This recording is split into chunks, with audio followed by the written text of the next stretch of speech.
వందే మాత్రం. నేను మీ journalist Navata. Welcome to our channel. అప్పట్లో ఇంటికి చుట్టాలు వస్తే ఉండే హడావుడి మర్యాదలు వేరు. ఇప్పట్లో మనమిచ్చే స్పేస్ మర్యాదలు వేరు. ఈ 2 తరాల అతిథి మర్యాదల మధ్య ఉన్న వ్యత్యాసాలను కాస్త నవ్వుకుంటూ చెప్పే ప్రయత్నం చేస్తా. ఇక చుట్టాలు వస్తున్నారనే సమాచారం 1990లలో ఉత్తరం ముందే వస్తుంది. లేదా అర్ధరాత్రి సడన్ గా గేటు ముందు లగేజీతో ప్రత్యక్షమవుతారు. సర్ప్రైజ్ అనగానే ఇంట్లో వాళ్ళు కంగారు పడుతూనే ఆనందంతో లోపలికి పిలుస్తారు. కానీ రేపటి కాలంలో, ప్రస్తుత కాలంలో మేము రేపు వస్తున్నామని వాట్సాప్ లో లొకేషన్ షేర్ చేస్తారు. ఇంట్లో వాళ్ళు వెంటనే మొహం మార్చుకొని సైలెంట్ గా రూమ్ సర్దడం మొదలు పెడతారు. రాకముందే వైఫై పాస్వర్డ్ ఏంటి అని మెసేజ్ వస్తుంది. ఇక స్వాగతం ఎలా ఉండేది అంటే 1990లలో చుట్టాలు రాగానే కాళ్ళు మొక్కడాలు, చంటి పిల్లల్ని ఎత్తుకోవడాలు, అబ్బో ఎంత ఎదిగిపోయావని గిల్లడాలు ఉంటాయి. ఇల్లంతా ఒకటే కులాసా ప్రశ్నలు. ప్రస్తుత కాలంలో అయితే తలుపు తీయగానే ఫార్మల్ గా ఒక హాయ్. చుట్టాలు అబ్బాయి లోపలికి రాగానే సోఫాలో పడి ఫోన్ ఛార్జింగ్ పాయింట్ ఎక్కడుందా అని వెతుక్కుంటాడు. ఐ కాంటాక్ట్ ఉంటే స్క్రీన్ కాంటాక్ట్ ఎక్కువ ఉంటుంది.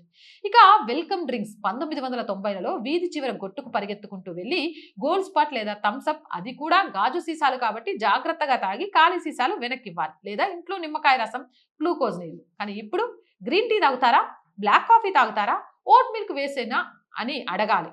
ఆర్గానిక్ కాకపోతే మొహమాట పడతారు. ఇక భోజనాల పరిస్థితి చెప్పనా?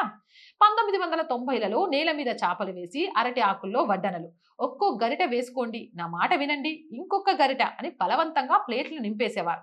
చుట్టాలు వద్దు బాబోయ్ అంటూనే లాగించేసేవారు. ప్రస్తుతం డైనింగ్ టేబుల్ మీద బఫే సిస్టమ్. ఎవరికి కావాల్సింది వాళ్ళే వడ్డించుకోవాలి. పైగా చుట్టాలకి 100 కండిషన్లు. నాకు గ్లూటైన్ పడదు, నేను కిటో డైట్ లో ఉన్నా, రైస్ వద్దు, బ్రౌన్ రైస్ ఉందా, చివరికి ఏమీ లేకపోతే స్విగ్గీ జొమాటోలే దిక్కు.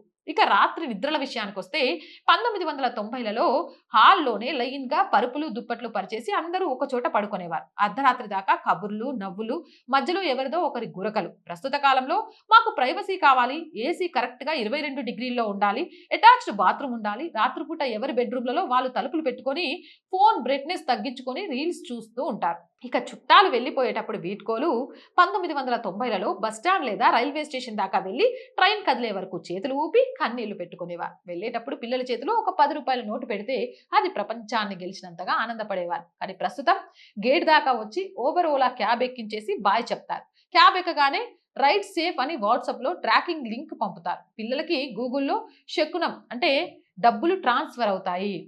ఎంత విచిత్రంగా ఉంది కదా. అప్పటి ఆప్యాయతలకు ఇప్పటి ఏమంటారు కాలంలో రిలేషన్స్ కి ఒకసారి ఫన్నీగా గుర్తు చేద్దామని ఈ వీడియో చేశాను. జై హింద్, జై భారత్. అంటే రోజు చెప్తుందేనండి, R group of channels, R voice, R political, R Sanskriti 3 ఛానల్స్ని subscribe చేయండి. కంటెంట్ బాగుంది అనిపిస్తే లైక్ చేయండి, షేర్ చేయండి, మీ అభిప్రాయాన్ని కామెంట్ చేయండి. అండ్ ఆర్థికంగా ఆర్ వాయిస్కి చేయూతనందిస్తూ మద్దతు తెలపండి. ఆర్థికంగా సపోర్ట్ చేయాలి అంటే సబ్స్క్రిప్షన్ పక్కనే జాయిన్ అనే బటన్ ఉంది. 1 to 5 లెవెల్స్ ఉన్నాయి. ఏదో ఒక లెవెల్లో సపోర్ట్ చేయండి. లేదా స్క్రీన్ మీద గూగుల్ పే, ఫోన్ పేతో పాటు అకౌంట్ డీటెయిల్స్ ఉన్నాయి. మీకు తోచిన సహాయాన్ని అందించండి. వ్యాపార ప్రకటనల కోసం 8328500576 నెంబర్ని సంప్రదించండి. జై హింద్, జై భారత్.